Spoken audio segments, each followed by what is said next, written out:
네, 사랑하는 중동부 친구들 진심으로 환영합니다. 6월달 마지막 주일 예배 오신 것을 진심으로 환영합니다. 자, 오늘은 좀 특별한 온라인 예배를 준비해봤는데요. 저희가 온라인 예배를 4월 12일부터 시작을 했습니다. 지난주 6월 21일까지 총 10번의 영상 예배를 드렸는데, 오늘 예배는 이 4월 12일부터 요한복음 20장 말씀으로 시작하여서 지난주에 이르기까지 어떤 말씀을 나눴었는지 한번 조금씩 편집해서 요한복음 20장, 21장 말씀을 한 번 더 복습하는 시간을 갖게 되고요. 제가 이렇게 하는 이유는 지난주에 현장 예배를 드려봤는데 꽤 많은 친구들이 온라인 예배를 드리지 않았더라고요. 오늘 예배라도 꼭 온라인으로 드리고 이 요한복음 20장, 21장 말씀을 잘 익힌 다음에 이 말씀을 잘 여러분의 것으로 만든 다음에 다음 주 7월 첫 번째 주일이죠. 7월 5일날 현장 예배 회복 주일에 이 6층에 와서 요한복음 21장 15절 말씀을 나눌 때 여러분 큰 은혜가 있기를 기대하는 마음으로 온라인 예배 4월 12일부터 쭉 한번 복습하는 형식으로, 쭉 한번 훑어보는 형식으로 요한복음 20장과 21장에 어떤 내용들이 있었는지를 돌아보는 그런 시간들을 가지는 것이니까 여러분 지금부터 예배 끝날 때까지 쭉 잘 듣고 여러분의 말씀으로 잘 기억했다가 다음 주 주일 예배 때 현장 예배로 나오면 좋을 것 같습니다. 찬양은 4월 12일 본 어게인이라는 찬양을 했었는데요. 한 곡만 찬양하고 그 다음에 말씀 듣도록 하겠습니다. 영상 끝날 때까지 여러분 마음 다해서 함께 예배드리길 소망합니다.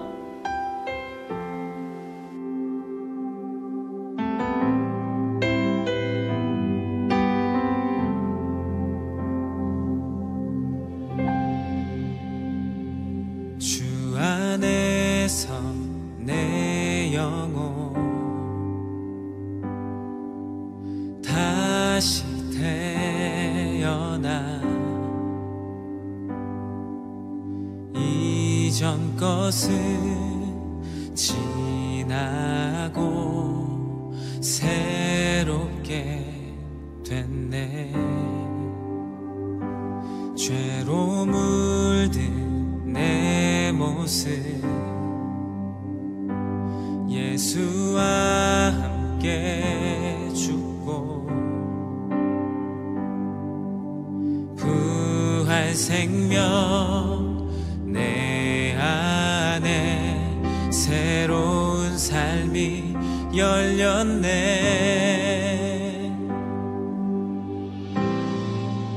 너희가 나를 택한 것이 아니요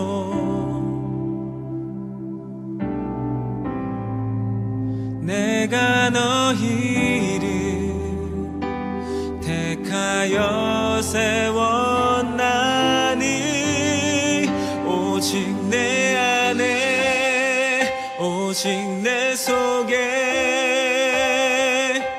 그리스도가 사네.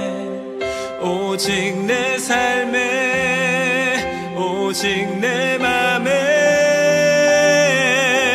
그가 주인 되셨네.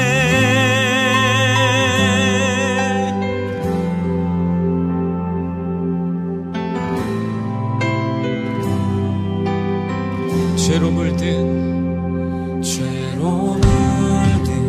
내 모습 예수와 함께 죽고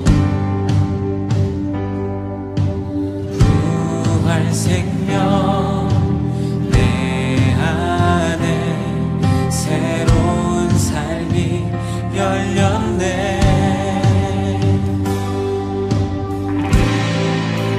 너희가 나를 택한 것이 아니요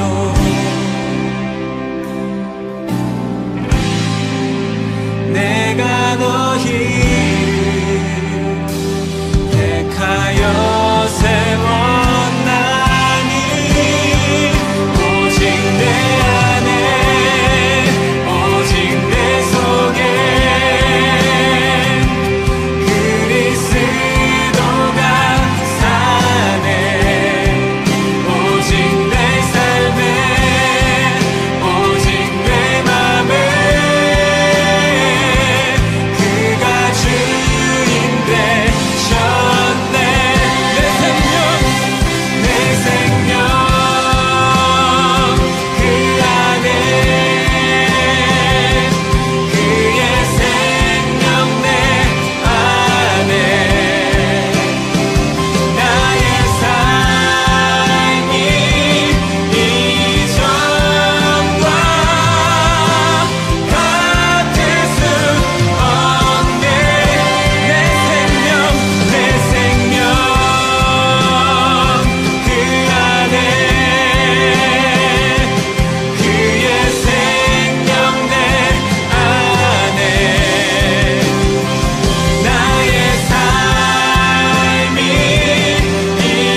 속에 그리스도가 사네.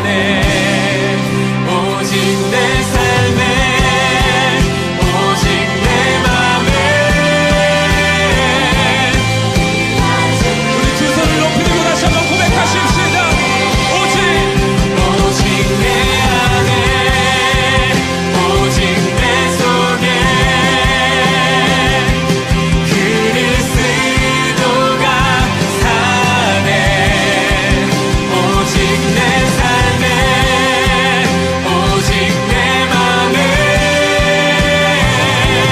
그가 주인 되셨네.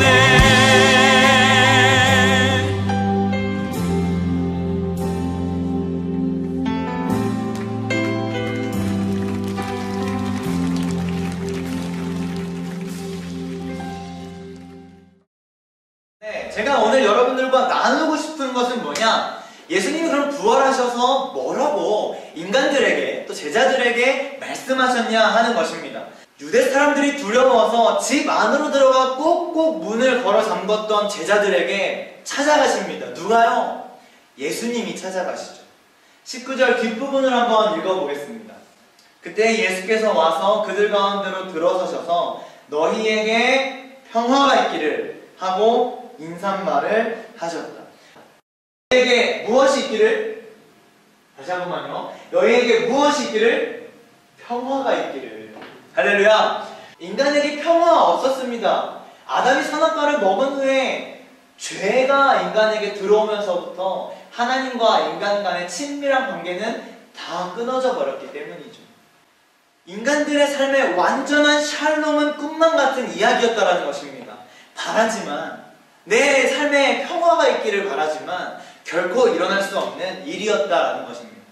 그렇게 소망 없이 살아가는 우리들, 아주 작은 일에도 두려워서 덜덜덜덜 떨면서 깜짝깜짝 놀라버리고 두려워하면서 긴장되는 하루하루를 살아가는, 마치 바이러스가 전 세계를 덮어버린 이 시기가 딱 그렇지 않습니까? 전 국민이 마스크를 쓰고 손을 소독하고 격리가 되고 국가와 국가가 서로 문을 닫아버리는 상황 속에서 평화는 다 사라져버렸다라는 생각이 듭니다.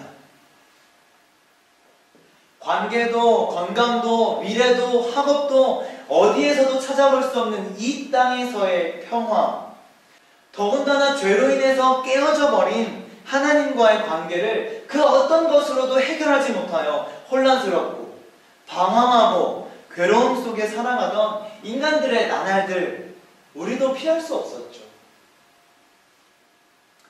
부활하신 예수님은 그렇게 유대인들을 두려워하면서 덜덜덜덜 떨고 있던, 숨어 지내며 살아가던 제자들에게 나타나셔서 십자가를 통한 하나님과의 관계 회복을 선언해 주셨습니다. 근본적인 평화를 회복해 주신 것이라고 할 수 있겠죠. 하나님과의 관계에서 평화를 회복한 사람들은 자신의 삶에 모든 불안과 두려움과 공허함과 무서움이 제거되고 부활하신 예수님과 함께 이 땅에서 왕노릇하게 될 것입니다. 할렐루야. 여러분, 예수님이 부활하셨습니다. 그는 십자가에서 우리의 모든 죄를 대신해서 죽으시고 부활하심으로 인하여서 잠자는 자들의 첫 열매가 되셨습니다. 부활하신 후에 인간들을 향해서, 두려워하고 떨고 있던 인간들을 향해서 한 가지 선언해 주셨는데, 그게 바로 참 평화라고 하는 것입니다. 하나님과의 친밀한 관계가 다 끊어져 버려서 혼란스럽고 방황하고 당황하는 난감한 상황에 처해져 버린 우리 인간들에게 찾아오신 예수님, 부활하신 예수님을 믿는 것으로 인하여서 하나님과의 친밀한 관계가 완벽하게 해결되는 줄 믿습니다. 할렐루야.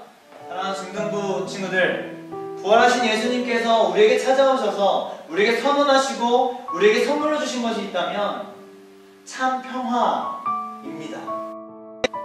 그 평화는 이 땅에서 도저히 가질 수 없는 평화, 두려움과 무서움과 작은 일에도 덜덜덜덜 떨리는 우리의 인생에서 결코 어떤 것으로도, 돈으로도, 친구들로도, 어떤 것으로도 가질 수 없는 완벽한 평화였으며, 뿐만 아니라 하나님과 끊어져 버린 친밀한 관계를 해결하는 놀라운 해결책으로서 부활하신 예수님이 우리에게 샬롬, 평화를 선언하고 계시다는 것을 우리가 반드시 기억하기를 간절히 소망합니다.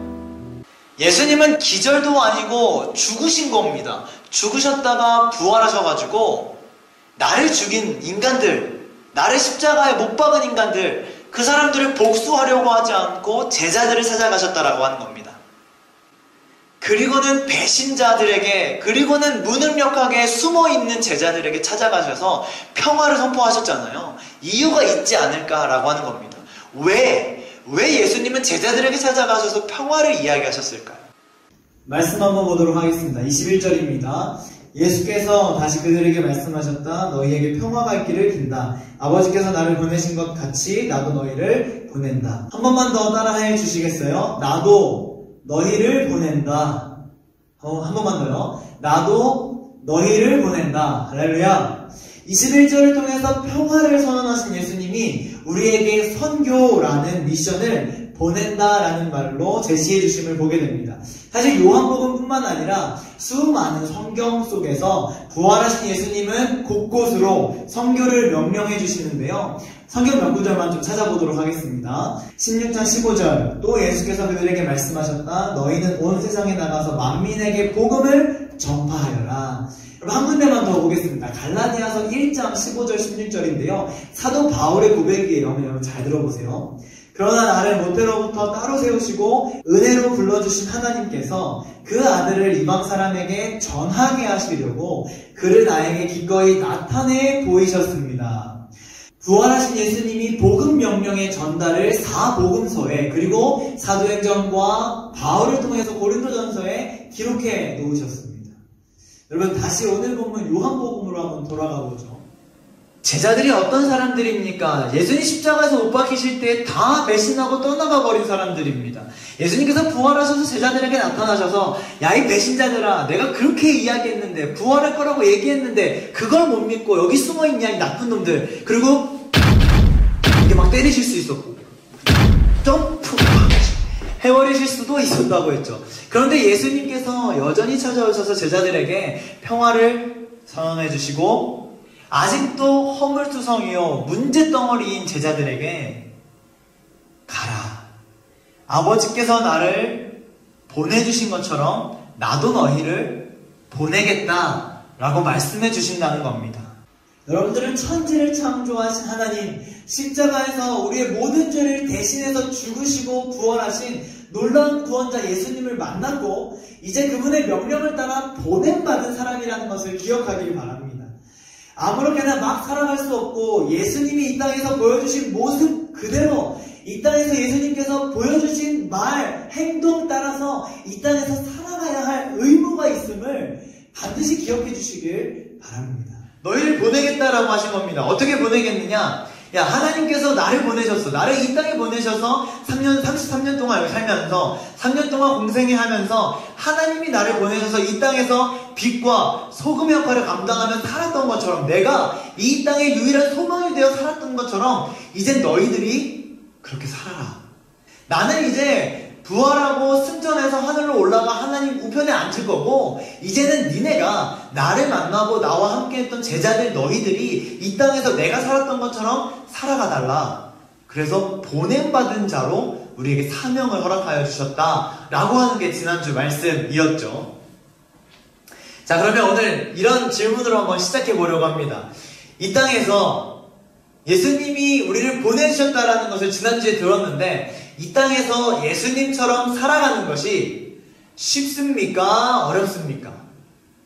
예수님이 나를 보내셨다. 예수님이 나를 이 땅에 보내셨다라는 것은 대충 알겠는데 이제 말씀을 통해서 들었으니까 알겠는데 예수님처럼 살아가는 것이 쉬운 일이에요? 어려운 일이에요?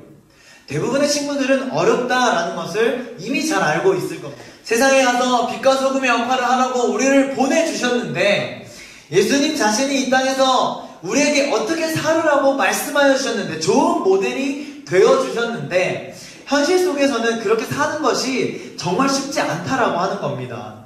빛과 소금은커녕 내 자존심을 조금만 건드려도 불같이 막 화내고 때리고 욕하고 하는 것이 우리들의 모습 아닙니까? 내 인생에 용서 없어요. 내 인생의 사랑, 관용, 이해? 그런 거 없습니다. 그런 거 없습니다. 남들이야 뭐 잘 되든지 말든지 나에게 이익이 될 것 같으면 불도저같이 찬성하다가도 조금이라도 좀 피해가 될 것 같으면 순식간에 발을 싹 빼버리는 그런 모습들이 사실 우리들의 모습이 아닙니까? 자, 그러면 한번 더 다시 질문해 볼게요. 예수님이 우리 인간들에게 야, 이제 니네가 세상에 가서 나처럼 살아라, 이제 니네가 가서 빛과 소금 역할을 감당해라 라고 보내주셨다고 했는데, 질문입니다. 예수님께서 이 제자들이, 그리고 이 시대를 살아가고 있는 크리스찬들이 그 일들을 잘 해낼 것이라고 생각했을까요? 잘 못할 것이라고 생각하셨을까요? 네.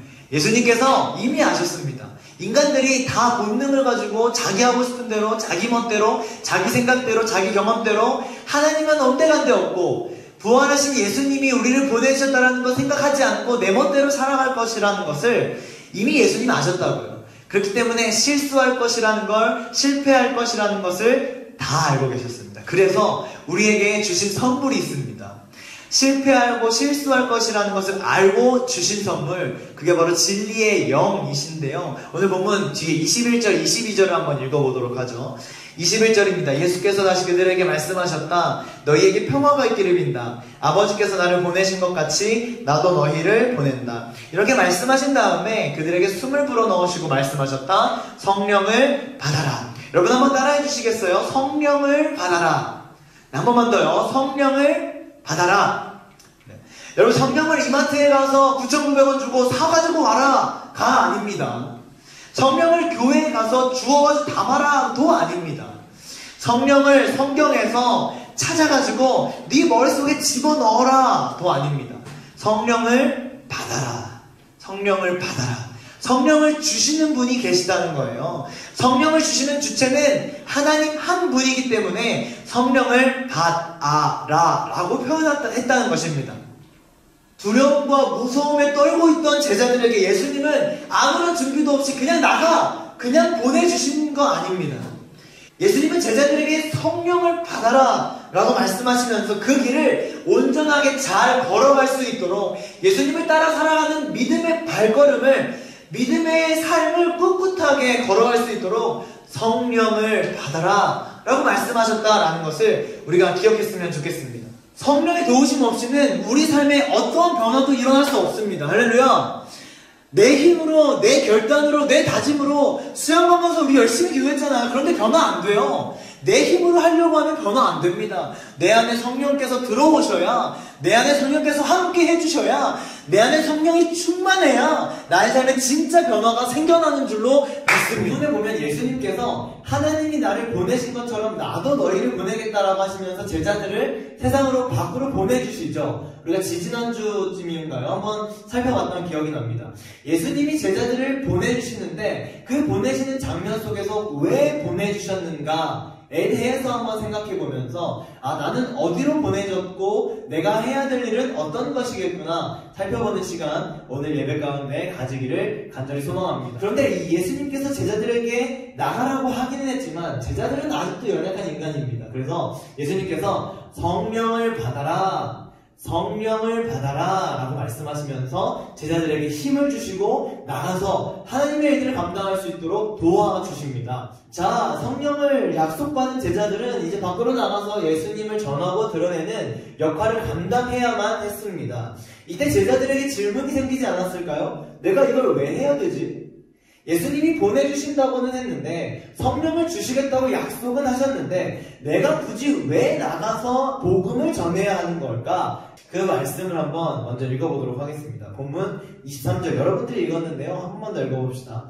23절 시작. 너희가 누구의 죄든지 용서해주면 그 죄가 용서될 것이요 용서해주지 않으면 그대로 남아있을 것이다. 죄사함의 능력, 죄를 용서해주는 것은 오직 하나님만이 하실 수 있는 것입니다. 인간이 할 수 없어요. 제가 여러분들에게 너의 죄를 사하노라 라고 말할 수 없다라는 것이에요. 그렇기 때문에 누가복음 24장의 47절에 그의 이름은 삼위일체 하나님이 되십니다. 죄사함을 받게 하는 회개가 모든 민족에게 전파되어야겠다라고 누가복음에 쓰여 있는데 예루살렘, 곧 예수님께서 사역하셨던 그곳에서부터 모든 민족에게 전달되는 것이 아버지 하나님의 뜻이었고, 그리하여 모든 민족이 예수님을 믿게 되고 죄를 용서받아서 영원한 하늘나라에 가는 것이 하나님의 꿈이었던 것입니다. 그렇게 놀라운 복음 전달 사역에 예수님은 제자들을 사용하시겠다라고 하는 겁니다. 조금 더 넓혀서요, 예수님은 사람들을 사용하시겠다라고 하는 것입니다. 네가 먼저 예수님을 알게 됐으니까, 네가 먼저 예수님을 믿게 됐으니까 이제는 네가 복음을 전해서 죄사함의 권세가 있는 하나님께로 데리고 와라. 그럼 내가 죄사함을 주고 그와 함께 영원한 하늘나라에 가겠다라고 하는 것이죠. 너를 통해 복음이 전달되고 너를 통해서 예수님이 선포되면 누구든지, 할렐루야, 누구든지 죄사함 받게 되고 천국에 들어가게 될 거야. 네가 직접 죄사함을 줄 수는 없겠지만 복음을 전하여서 나에게로 데리고 오라 라고 말씀하시는 예수님의 명령이 오늘 제자들에게 선포되어지고 오늘 우리들에게도 선포되어졌다라고 하는 것입니다. 부활하신 예수님께서 제자들에게 찾아가셔서 평안하라, 평화를 선물로 주시고 또 성령을 선물로 주시고 제자들에게 나가서 복음 전해라, 나를 전하고 드러내는 복음 전달자의 사명자로 살아가라 라고 말씀하신 뒤에 예수님이 자리를 떠나시죠. 예수님이 떠나신 그 자리에 남겨진 제자들의 마음이 어땠을까요? 아마 부활하셨다라는 것을 실제로 만났기 때문에 막 두려움과 무서움보다 당연히 기쁘고 즐겁고 아마 행복했을 겁니다. 그러나 이 지금 도마는 부활하신 예수님을 보지 못한 상태입니다. 자, 제자들이 모여있는 곳에 도마가 들어가자 제자들이 도마를 보고서 무슨 말을 했을 것 같아요? 예, 약속하지도 않았는데 막 뛰어와서 도마 잘 들어봐. 예수님이 부활하셨어. 내가 직접 보고 내가 직접 그를 만져봤어. 진짜로 예수님이 부활하신 거야. 아마 10명의 제자들이 동일하게 한 목소리로 도마에게 뛰쳐가서 그렇게 말했을 겁니다. 자, 이 부활의 기쁜 소식을 듣게 된 도마가 어떻게 이 제자들에게 말할까요? 본문을 말씀을 한번 읽어보도록 하죠. 요한복음 20장 25절입니다.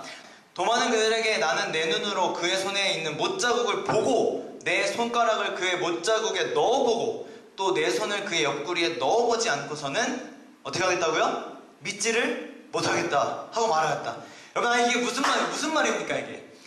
예수님이 부활하셨다는 소식을 들었으면 이거 뭐 기뻐서 덩실덩실 춤이라도 춰야 되지 않겠습니까?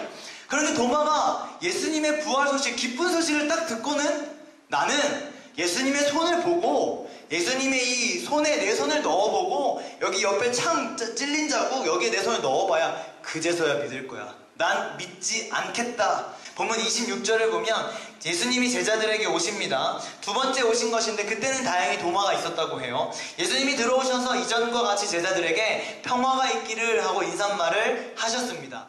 부활하신 예수님을 직접 만나게 된 도마는 이전에 나의 의심을 회개하고 나의 주인님, 나의 주님, 나의 하나님이라는 고백을 하게 됩니다. 그 이후에 예수님의 승천을 보게 되었고 성령을 받았으며 그 이후에는 여러 이란 북부 지역과 인도까지 가서 복음을 전하는 전달자로, 사명자로 살아가게 된다는 것을 우리가 기독교 역사를 통해서 볼 수가 있는 것이죠.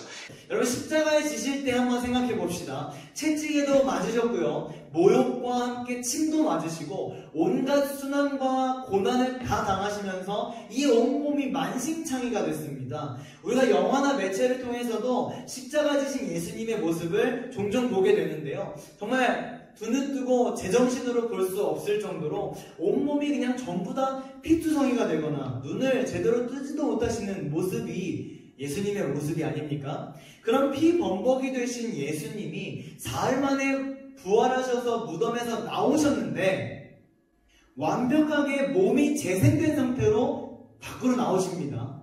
찢겼던 피부도 모두 다 봉합되었고 눈, 코, 입은 물론이고 발가락 하나도 상하지 않고 깨끗하게 회복되어서 부활하셨다라고 하는 거예요.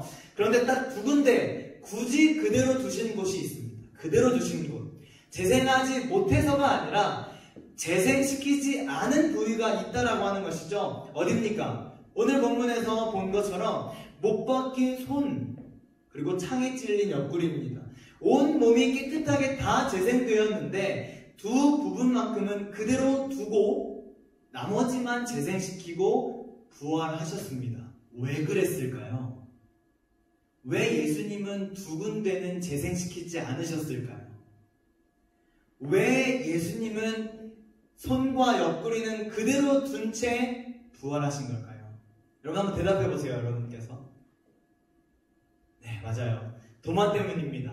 손을 만져보고 옆구리에 손을 넣어야만 믿겠다고 큰 소리 치면서 말했던 도마를 위해서, 도마에게 진정한 믿음을 심어주기 위해서 예수님은 이 두 군데는 재생시키지 않고 부활하셨다 라고 하는 것입니다. 오늘 본문에 도마에게 찾아가셔서, 도마에게 나타나셔서 재생하지 않은 부위를 보여주시며 믿음을 주셨던 예수님이 여러분의 인생에도 찾아가시길, 그렇게 우리들도 나의 주인, 주님, 나의 하나님이라고 고백하면서 믿음의 고백을 드릴 수 있기를, 마지막으로 예수님을 전하라는 명령을 받아 복음을 선포하면서 이 땅을 아름답게 세워나가는 우리 중등부 친구들이 될 수 있기를 간절히 소망합니다. 자, 그럼 여러분 인생에 한번 대입해보세요. 여러분 인생에도 분명히 하나님께서 보여주신, 하나님께서 함께 하셔서, 하나님께서 역사하셔서, 하나님이 도와주셔서 기적 같은 일들이 분명하게 있었을 겁니다. 여러분의 인생을 주관하시며 끊임없이 도와주시고 함께 하시고 기적을 베풀어 주시는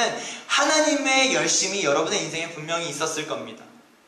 오늘 본문을 보니까 저자가 이렇게 말합니다. 예수님의 표징, 기적이에요. 이 책에 미처 다 기록하지 못한 표징이 많다고 하는데요. 그만큼 예수님이 수많은 기적들을 제자들에게 보여주셨다라고 하는 것이겠죠. 예수님이 왜 기적을 베푸실까요? 예수님이 길을 가다가 좀 오늘 심심한데 기적 베풀어 볼까? 해가지고 기적을 심심해서 베풀지 않았다는 겁니다. 예수님은 왜 기적을 베푸실까? 오늘 본문에 31절에 조금 힌트가 나와 있는데요. 한번 보겠습니다. 31절입니다. 그런데 여기에 이것이나마 기록한 목적은 여러분으로 하여금 예수가 그리스도요 하나님의 아들이심을 믿게 하고 또 그렇게 믿어서 그의 이름으로 생명을 얻게 하려는 것이다. 예수님이 베풀어 주시는 기적의 목적이 여기 조금 나와 있는데요. 기적은 내 욕심 채우라고 혹은 다른 사람들에게 자랑하라고 허락하시는 게 아니라는 것이죠. 본문은 예수님의 기적을 이곳에 기록한 목적, 성경책이죠. 성경책에 기록한 목적, 예수님의 사역들을 기록하고 있는 목적이 바로 하나님의 아들 예수님을 믿게 하기 위해서다. 할렐루야. 또 한 가지가 있다면 영원한 생명을 얻게 하기 위해서다 라고 기록하고 있습니다. 결국 믿음을 주시기 위해서 예수님은 기적을 베풀어 주시고 믿음을 주시기 위해서 기적을 행하셨다라는 말이 되는데요. 정말 제가 말하는 게 사실일지, 믿음을 주기 위해서 기적을 베풀어 주시는 게 맞는지 한번 말씀을 통해서 또 보도록 하겠습니다. 아까 요한복음 2장 물이 포도주가 되었던 혼인잔치 장면인데요. 결론이 뭘까요? 왜 물이 포도주가 됐을까요? 우리는 주로 기적의 사건들을 기억합니다. 와, 물이 포도주가 됐대. 예수님 짱이네. 그렇지만 그 사건의 결론이 있겠죠. 왜 이 사건이 일어나는지 그 마지막 절에 나와 있습니다. 11절. 예수께서 이 첫 번 표징을 갈릴리 가나에서 행하여 자기의 영광을 드러내시니 그의 제자들이 그를 어떻게 됐죠? 믿게 됩니다. 제자들이 예수님을 믿게 됩니다. 할렐루야. 4장에도요 신하의 아들을 고쳐주신 두 번째 사건의 결론이 어떻게 될까요? 53절. 아이 아버지는 그때가 예수께서 그에게 내 아들이 살아날 것이다, 살 것이다 하고 말씀하신 바로 그 시각인 것을 알았다. 그래서 그와 그의 온 집안이 함께 예수를 어떻게 됩니까? 믿죠. 믿었습니다. 왕래의 신하와 온 집안이 예수님을 믿게 됩니다.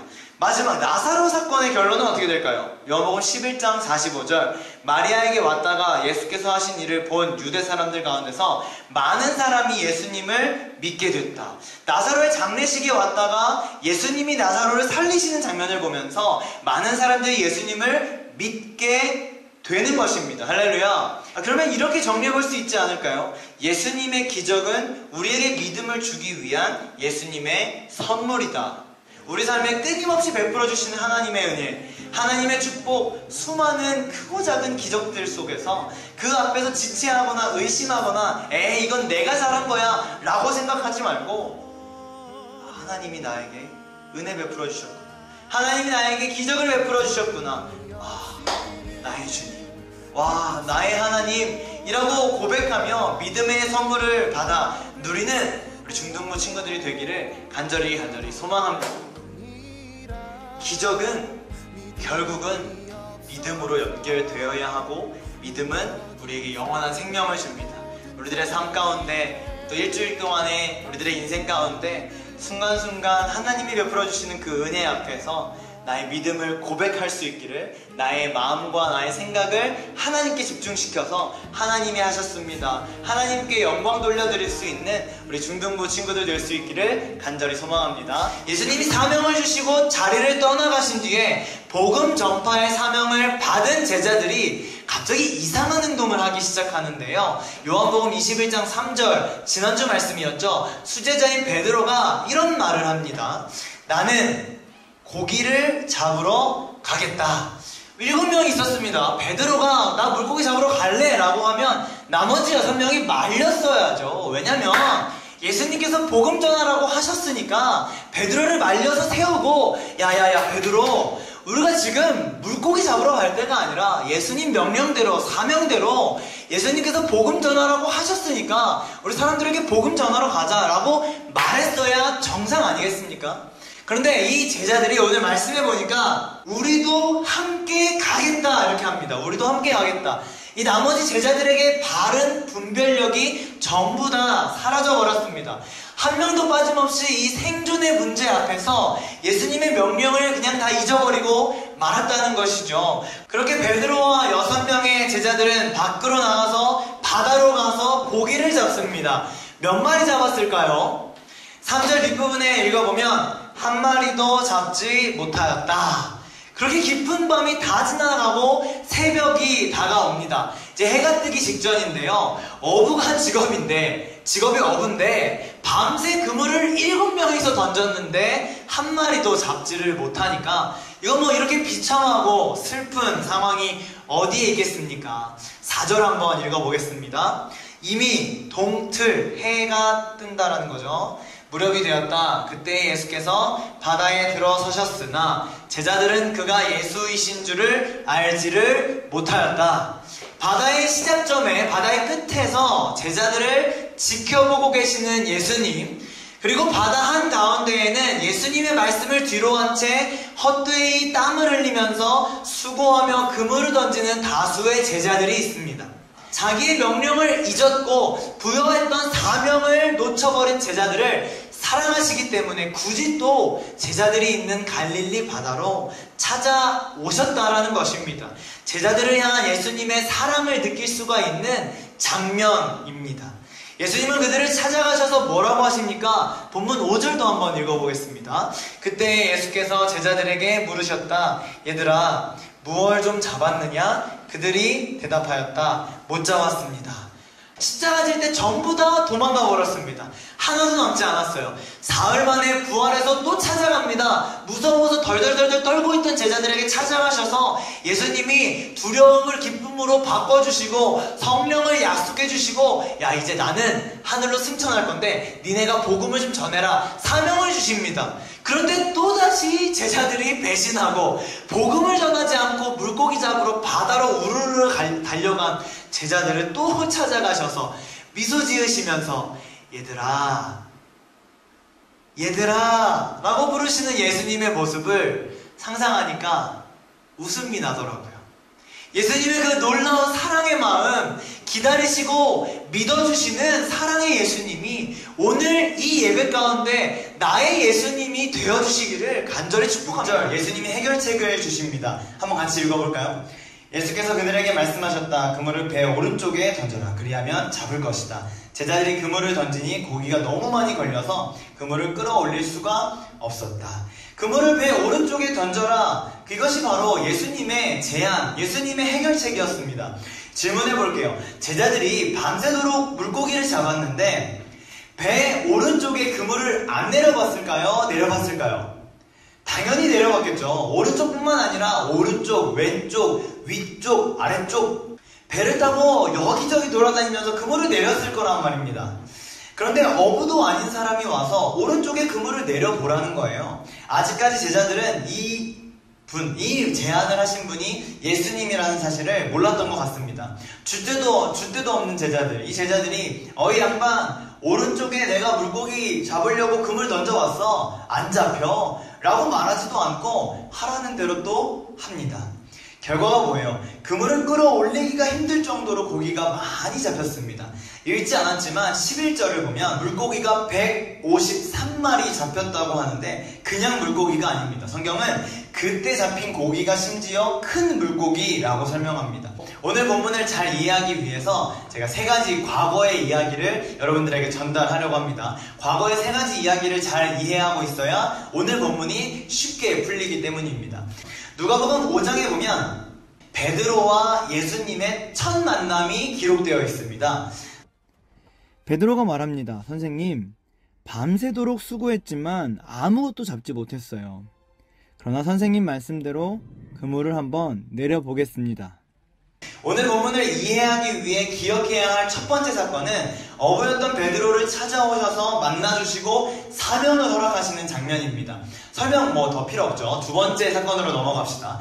요한복음 6장에 보면 우리가 잘 알고 있는 오병이어 사건이 기록되어 있습니다. 예수님은 음식을 들고 곧바로 감사기도를 딱 하신 뒤에 거기 모여있던 사람들에게 나눠줘라 하십니다. 2개의 물고기와 5개의 빵이 엄청나게 불어나서 모든 사람들이 다 먹고도 12바구니가 남는 놀라운 기적의 사건이 요한복음 6장에 기록되어 있습니다. 당연히 제자들도 두 눈으로 이 놀라운 사실을, 놀라운 사건을, 놀라운 기적을 봤고 온몸으로 체험하며 짜릿한 경험을 기억하고 있을 것입니다. 본문을 이해하기 위해 기억해야 할 3번째 사건은 요한복음 18장으로 가게 됩니다. 예수님이 잡히시던 날이에요. 인간을 위하여서 십자가에서 죽기 위해 로마 군대 병정들과 경비병들에게 잡히시던 그날 밤, 그때 문지기 하녀가 베드로에게 말하였다. 당신도 이 사람, 예수님이죠? 제자 가운데 한 사람이지요? 베드로는 아니요 하고 말하였다. 대답하였다. 예수님의 제자인, 그것도 예수님의 수제자였던 베드로, 문지기 하녀의 질문에 예수님을 곧바로 배신해버리고 맙니다. 죄송한 마음을 가지고 있는 베드로는 숯불 앞으로 갑니다. 날씨가 진짜로 추웠나봐요. 불을 쬐면서 괜히 죄 없는 숯불을 후비적거리며 내가 왜 그랬을까? 나는 더 당당하게 예수님의 제자라고 왜 밝히지를 못했을까? 아마 이런 생각에 잠겨있지 않았을까요? 그러다가 화풀이할 데가 없어서 막막한 심정에 앞에 있던 숯불을 쳐다보며 아마 그 밤을 지새웠을 겁니다. 베드로와 첫 만남, 누가복음 5장이었죠. 베드로와의 첫 만남과 똑같은 모습으로 찾아오신, 부활하신 예수님이, 두 번째, 제자들에게 보여줬던 기적의 사건, 오병이어를 떠올리게 하시는 빵과 물고기를 굽고 계시는 부활하신 예수님이, 세 번째, 예수님을 배반하면서 괴로웠던 숯불에게 괜히 화풀이했었던 베드로의 그날 밤을 부활하신 예수님이 가지고 오셔서 제자들에게 보여주고 계십니다. 왜 예수님은 이런 도구들을 사용하셨을까요? 저는 확신합니다. 예수님과의 행복했던 시간들, 함께 생활하면서 배우게 되었던 복음의 메시지들 기억하라고. 뭐 하라고요? 기억하라고. 그리고 그 기억을 가지고 복음 전하면서 남은 인생을 살아가라고. 복음 전하면서 힘이 들 때마다 처음 만났던 그날을 기억하고, 오병이어 기적의 사건을 기억하고, 배신했던 그날을 떠올리면서 다시는 예수님 배신하지 말라고 예수님은 이런 도구들을 활용하여서 제자들을 가르쳐주고 계신 것이라 생각합니다. 연약한 인간은 또다시 사명을 놓치고 망각해버릴 것을 예수님은 이미 아셨습니다. 그래서 은혜의 자리, 은혜의 도구를 만들어 놓으시고 기억나게 하셔서 믿음의 자리로 초청해 주신다는 것이죠. 물론 하나님이 특정한 곳에 갇혀 계시는 분은 절대로 아니지만 은혜의 자리를 기억하게 하시며 회복시켜 주시는 그 하나님이 우리들의 하나님이 되신다라고 하는 겁니다. 나의 은혜의 자리는 어디인가? 여러분들에게 한번 질문해 보고 싶습니다. 여러분, 하나님을 만났던, 하나님을 경험했던, 혹은 하나님 앞에서 실수하고 죄지었던 그 자리는 어디인가요? 그 자리를 기억나게 하시면서 하나님께로 돌아올 수 있도록 만들어주시는 그런 놀라운 순간들이 여러분들에게도 반드시 생겨지기를 소망합니다. 제자들이 잡은 물고기를 숯불 앞에나 가져다 놓았습니다. 맛있는 향기와 노릇노릇하게 구워져가는 음식이 있는데 밤새도록 물고기를 잡았으니까 배에서 좀 꼬르륵 꼬르륵 소리도 나고 본능적으로는 얼른 입으로 가져다가 맛보고 싶기는 한데 해결되지 않은 문제가 하나 있습니다. 예수님은 이리 와서 아침 먹어라 라고 하셨지만 밤새도록 물고기만 바라보던 제자들 중에 누가 감히 예수님 앞에 가서 잘 먹겠습니다 그러고 먹을 수 있겠냐 라고 하는 것입니다. 그런 제자들의 마음까지도 이미 다 알고 계시며 통찰하시고 계신 예수님께서 직접 물고기를 잡아서 직접 빵을 집어서 제자들에게 주십니다. 예수님이 아침을 차려주신 것뿐만 아니라 빵을 집어서 그들의 입에 넣어주십니다. 생선도요.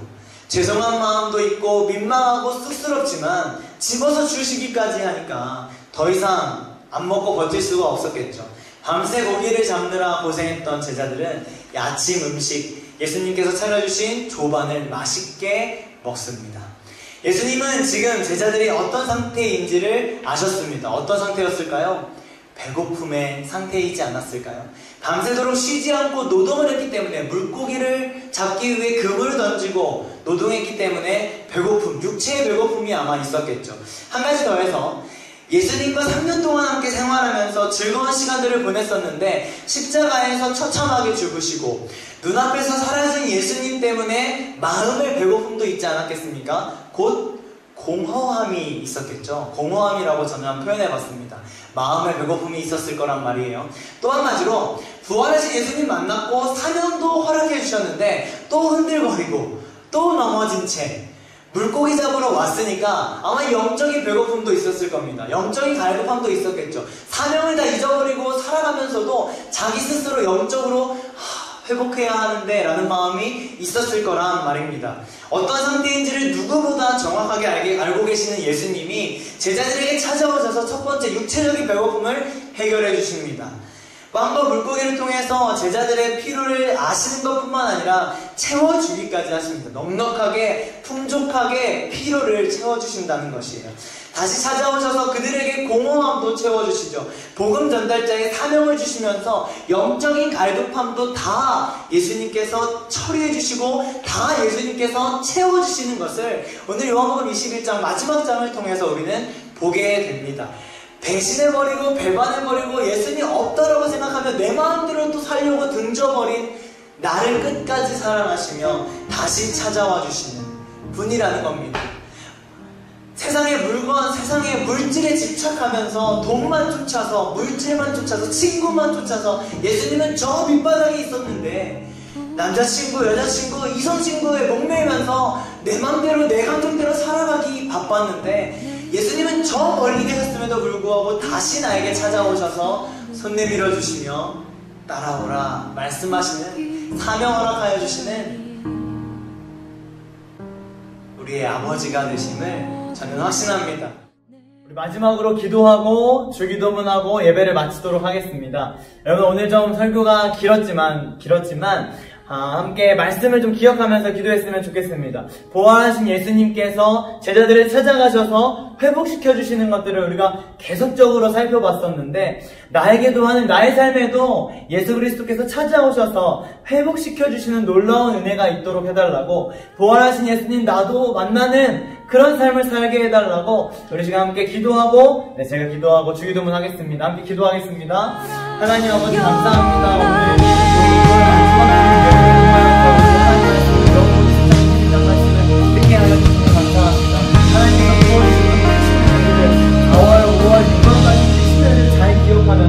다음 주에 현장 예배로 모였을 때 다시 한번 요한복음 21장 15절의 말씀을 가지며 하나님 앞에 설 수 있는 중동부 친구들 될 수 있도록 축복하여 주옵시고 이 예배를 통하여서 사랑하는 분들의 마음 가운데 예수 그리스도가 회복되어지는 놀라운 은혜가 있는 축복하여 주시도록